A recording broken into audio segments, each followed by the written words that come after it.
সিলেটের গোয়াইনঘাটে আগাম তরমুজ চাষে মিলেছে বাম্পার ফলন। স্থানীয় বাজার ছাড়ে এইসব তরমুজ যাচ্ছে সিলেট, ঢাকা সহ দেশের বিভিন্ন প্রান্তে। গত বছরের তুলনায় ফলন ভালো হয় কৃষকদের মুখে স্বস্তির হাসি। তবে উন্নত যোগাযোগ ব্যবস্থা, সেচের পানি ও আধুনিক কৃষি যন্ত্রের অভাবে বাজারজাতকরণের ভোগান্তিতে কৃষকরা। সিলেটের গোয়াইনঘাট থেকে সালমান শাহর পাঠানো তথ্যচিত্রে জানাচ্ছেন লিওন আজাদ। পাহাড়, স্বচ্ছ জলের নদী আর পাথরের জনপদ গোয়াইনঘাট।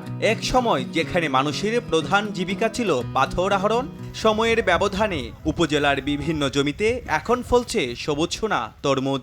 মাঠ জুড়ে সবুজ তরমুজে ভরে উঠেছে এক সময়কার অনাবাদি ও পাথুরে জমি।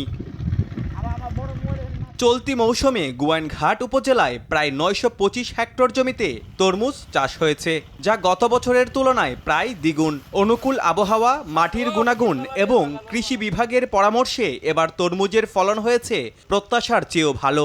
ফলন উত্তোলনের জন্য নেওয়ার জন্য আমরা কোনো রাস্তা নাই।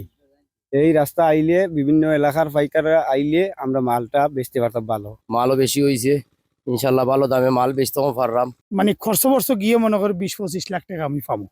এবার আমার আশা আছে আল্লাহর কাছে। বীজ, সার ও প্রযুক্তিগত সহায়তা দেয়া হচ্ছে বলে জানান উপজেলা কৃষি কর্মকর্তা।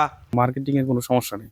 যদি কেউ আসতে চায় আমরা অবশ্যই উপজেলা থেকে তাদেরকে পর্যাপ্ত ট্রেনিং এর ব্যবস্থা করব, এবং আমাদের যদি প্রদর্শনী প্লট আসে তো প্রদর্শনী প্লটগুলো আমরা তাদেরকে প্রোভাইড করব। তবে প্রশিক্ষণ এটা আমরা নিশ্চিত। উপজেলার পাথুরে জমিসহ হাওরের অনাবাদি জমিতে তরমুজের এই বাম্পার ফলন প্রমাণ করে সঠিক পরিকল্পনা ও পরিশ্রম থাকলে কৃষি সম্ভাবনার নতুন দিগন্ত তৈরি করা সম্ভব। লিওন আজাদ, RTV।